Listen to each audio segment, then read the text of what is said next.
साथियों, इस वीडियो में हम लेकर आए एक महत्वपूर्ण जानकारी मतदाता सूची विशेष गहन पुनरीक्षण एसआईआर अभियान के संबंध में। एसआईआर का कार्य चल रहा है या मतदाता सूची विशेष गहन पुनरीक्षण का कार्य चल रहा है। बीएलओ ने जो गणना पत्रक हैं वह सभी मतदाताओं को वितरित कर दिए हैं।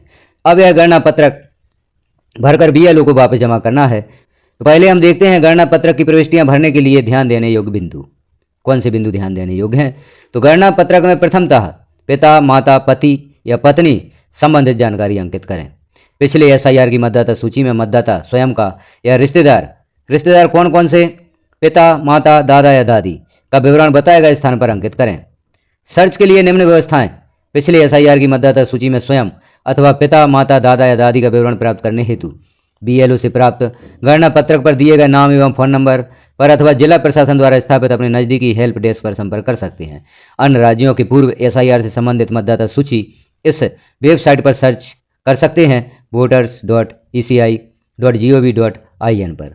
मध्य प्रदेश राज्य की पूर्व एसआईआर से संबंधित मतदाता सूची इस साइट पर आप सर्च कर सकते हैं ceoelection.mp.gov.in पर सर्च करने के लिए उपलब्ध है। तो मतदाता भाइयों को वोटर लिस्ट सर्च करनी होगी क्योंकि उन्हें 2003 की जानकारी भी इसमें अंकित करनी है।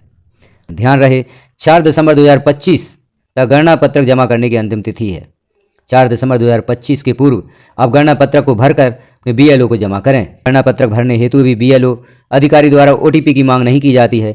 यदि पूर्व एसआईआर में स्वयं या रिश्तेदार, माता, पिता या दादा दादी का नाम उपलब्ध नहीं है तो भी मतदाता का गणना पत्रक प्राप्त किया जाएगा तथा इनका नाम प्रारूप मतदाता सूची में शामिल होगा। गणना पत्रकों की जांच प्रारूप मतदाता सूची के प्रकाशन के पश्चात शुरू होगी।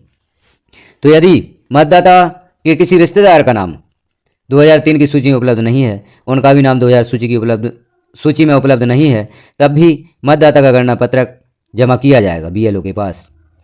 शुद्ध मतदाता सूची सशक्त लोकतंत्र। अधिक जानकारी एवं सहायता के लिए टोल फ्री नंबर पर संपर्क कर सकते हैं। मतदाताओं को किसी प्रकार की प्रॉब्लम है तो जो यहाँ पर टोल फ्री नंबर दिया गया है इस पर संपर्क किया जा सकता है। अब हम देखते हैं जो गणना पत्रक है उसमें जानकारी आपको किस प्रकार से भरना है। तो यह प्रारूप गणना पत्रक है। इसमें निर्वाचक का नाम दिया होगा, क्रम संख्या, ईपीआईसी, एपिक नंबर, पता जो पहले से भरा होगा, विधानसभा या संसदीय निर्वाचन क्षेत्र का नाम, राज्य का नाम, यह जानकारी आपको भरी हुई मिलेंगी। और इस स्थान पर वर्तमान मतदाता सूची में उपलब्ध मतदाता की फोटो प्रिंट रहेगी। यहाँ पर आपको फोटो लगी हुई मिलेगी और नवीन फोटो यहाँ पर चिपकाना है। जब आप गणना पत्रक को भरेंगे तो जहाँ लिखा हुआ है नवीन फोटो चिपकाएं, यहाँ पर नई फोटो आपको लगानी होगी। तो गणना पत्रक को हम देखते हैं आप किस प्रकार से भरेंगे या जो मतदाता हैं वह गणना पत्रक को किस प्रकार से भरेंगे। यहाँ पर गणना पत्रक को भरने हेतु सुझाव दिए गए हैं, आप इन्हें अवश्य देखें। जैसे सबसे पहले जन्म तिथि लिखना है, तो यहाँ मतदाता की जन्म तारीख भरें। तो मतदाता यहाँ पर अपनी जन्म तारीख भरेंगे दिन, माह और वर्ष के फॉर्मेट में। आधार संख्या वैकल्पिक है, यदि आधार संख्या आप यहाँ पर देना चाहते हैं तो मतदाता की आधार संख्या यहाँ पर भरी जाएगी। मोबाइल नंबर, यहाँ मतदाता का मोबाइल नंबर भरें। मोबाइल नंबर यहाँ पर लिखना आवश्यक है, तो मतदाता मोबाइल नंबर में अपना चालू मोबाइल नंबर अवश्य लिखें। पिता या अभिभावक का नाम, यहाँ मतदाता के पिता का नाम भरा जाना है। पिता अभिभावक का एपिक नंबर जो वोटर आईडी नंबर है वह यहाँ पर लिखा जाना है यदि उपलब्ध हो। पिता या अभिभावक का यदि एपिक नंबर या वोटर आईडी नंबर, मतदाता परिचय पत्र क्रमांक यदि उपलब्ध है तो यहाँ लिख सकते हैं, अन्यथा लिखना आवश्यक नहीं है। माँ का नाम, यहाँ मतदाता की माँ का नाम भरा जाना है, चाहे वह स्त्री हो पुरुष हो, पिता और माता का नाम उन्हीं का भरा जाएगा। महिला के पिता का नाम और माता का नाम या पुरुष के पिता का नाम, माता का नाम यहाँ पर लिखा जाना है। माता का एपिक नंबर यदि उपलब्ध है तो माता के नाम के पश्चात एपिक नंबर भी यहाँ पर लिखा जाना है, जो हम कॉलम देख रहे हैं। माता का एपिक नंबर यदि उपलब्ध हो तो यहाँ लिखना है। पति या पत्नी का नाम, यदि मतदाता शादीशुदा है, मतदाता की शादी हो गई है, महिला हो या पुरुष हो, महिला यहाँ पर अपने पति का नाम लिखेंगी और पुरुष यहाँ अपनी पत्नी का नाम लिखेंगे। पति या पत्नी का एपिक नंबर यदि उपलब्ध है तो यहाँ लिखना है, उपलब्ध नहीं है तो इसे नहीं लिखना है। अब यहाँ हम देख रहे हैं 2 कॉलम। पिछले एसआईआर की मतदाता सूची में मतदाता का विवरण। यदि मतदाता का नाम 2003 की मतदाता सूची में है, मतदाता कौन, जिसकी जानकारी हमने यहाँ पर भरी है, जिसके नाम का यह गणना पत्रक है, उस मतदाता का नाम यदि 2003 की मतदाता सूची में है तो उसकी जानकारी पहले कॉलम में भरी जाएगी जहाँ लिखा हुआ है पिछले एसआईआर की मतदाता सूची में मतदाता का विवरण।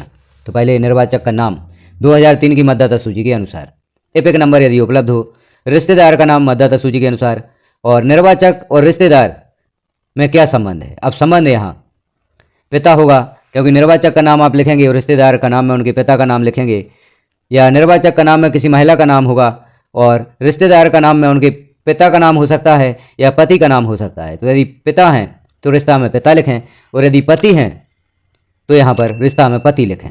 तो जो भी जानकारी वर्ष 2003 की मतदाता सूची में है वही जानकारी आपको यहाँ पर लिखना है।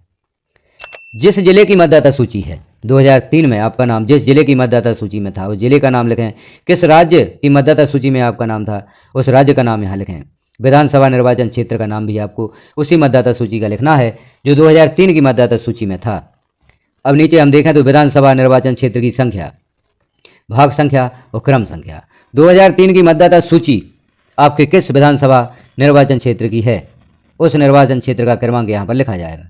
उस मतदाता सूची की भाग संख्या, वर्ष 2003 में आपकी मतदाता सूची की भाग संख्या क्या थी। यहाँ पर आप ध्यान रखें, आपको 2025 की मतदाता सूची की भाग संख्या नहीं लिखना है, 2025 की मतदाता सूची की क्रम संख्या नहीं लिखना है। यहाँ आपको 2003 की मतदाता सूची की भाग संख्या और मतदाता सूची में जिस क्रम संख्या पर आपका नाम है उस क्रम संख्या को यहाँ पर लिखना है। तो यहाँ जो हम पहला कॉलम देख रहे हैं, यहाँ पर 2003 की मतदाता सूची में यदि आपका नाम सम्मिलित है तो वही जानकारी यहाँ पर उसी मतदाता सूची के अनुसार भरा जाना है। 2003 की मतदाता सूची में जैसा भी आपका नाम लिखा हो, आपके रिश्तेदार का नाम जैसा भी लिखा हो, रिश्ता जो लिखा हो वही आपको लिखना है। जिला, राज्य और विधानसभा निर्वाचन क्षेत्र। यहाँ हम जैसे समझें 2003 में आप किसी अन्य राज्य में रहते थे, अन्य जिले में रहते थे, अन्य विधानसभा क्षेत्र में रहते थे। अब आपका निवास स्थान परिवर्तित हो गया है, तो जो नई जानकारी है वह आप यहाँ पर भरेंगे। जैसे हम यहाँ जानकारी देख रहे हैं, जन्मतिथि, आधार संख्या, मोबाइल नंबर आदि, और 2003 की जानकारी आपको पहले कॉलम में भरना है। तो पहले कॉलम में आप 2003 की मतदाता सूची का ही नाम लिखेंगे या जानकारी लिखेंगे।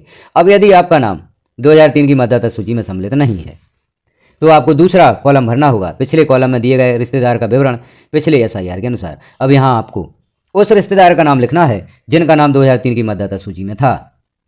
आपके पिता, माता, दादा या दादी हो सकते हैं, चाहे महिला हो, पुरुष हो। उनके पिता, माता, दादा या दादी जिनका नाम 2003 की मतदाता सूची में है उनका विवरण यहाँ पर अवश्य लिखना है। तो यहाँ लिखेंगे आप उन रिश्तेदार का नाम, पिता, माता, दादा या दादी जिनका नाम 2003 की मतदाता सूची में है। यह जानकारी भी 2003 की मतदाता सूची के अनुसार ही भरी जाएगी। तो उनका नाम लिखें। एपिक नंबर यदि उपलब्ध हो तो उन एपिक नंबर लिखें। रिश्तेदार का नाम, अर्थात जैसे पिता का नाम यहाँ आप लिख रहे हैं नाम में, तो यहाँ रिश्तेदार का नाम में दादा लिखा जाएगा, दादा का नाम लिखा जाएगा। और यदि यहाँ पर माता का नाम आप लिख रहे हैं तो रिश्तेदार का नाम में पति का नाम लिखा जाएगा और रिश्ता यहाँ पर पति लिखा जाएगा। यदि दादा का नाम लिखा है तो रिश्तेदार का नाम में परदादा का नाम होगा और रिश्ता भी आपको यहाँ पर परदादा लिखना है। इसी प्रकार से दादी, दादी का नाम यदि नाम में लिखते हैं तो रिश्तेदार का नाम में दादा का नाम होगा और रिश्ता यहाँ पर पति लिखा जाएगा। नीचे जिला लिखें। 2003 में इनका नाम किस जिले की मतदाता सूची में है, किस राज्य में थे या 2003 में। यदि मध्य प्रदेश की जानकारी आप भर रहे हैं और मध्य प्रदेश में ही थे, उसी जिले में थे, तो उसी जिले का नाम यहाँ पर लिखा जाएगा। विधानसभा क्षेत्र का नाम लिखें। जिस विधानसभा क्षेत्र में इनका नाम 2003 की मतदाता सूची में था उस विधानसभा क्षेत्र का नाम लिखें। सेम भी हो सकता है और अलग भी हो सकता है। विधानसभा निर्वाचन क्षेत्र की संख्या लिखना है, भाग संख्या लिखना है। जिस मतदाता सूची में इनका नाम था उस भाग संख्या को लिखेंगे और उस भाग संख्या वाली मतदाता सूची में किस क्रम संख्या पर इनका नाम था वह क्रम संख्या लिखेंगे। इस प्रकार से आप इस जानकारी को भरेंगे। नीचे कुछ महत्वपूर्ण नोट्स दिए गए हैं, सूचनाएं दी गई हैं, इन्हें भी आप देख लें। और मतदाता या किसी अन्य वयस्क परिवार सदस्य के हस्ताक्षर या बाएं अंगूठे का निशान यहाँ पर लगाएं। यहाँ मतदाता स्वयं भी हस्ताक्षर कर सकते हैं या उनके कोई वयस्क परिवार के सदस्य भी यहाँ हस्ताक्षर कर सकते हैं। नीचे BLO की घोषणा दी गई है। मैंने उपरोक्त विवरण को पिछले SIR मतदाता सूची से सत्यापित कर लिया है और यहाँ BLO के हस्ताक्षर होंगे। यह गणना पत्रक आपका पूर्ण हो जाता है।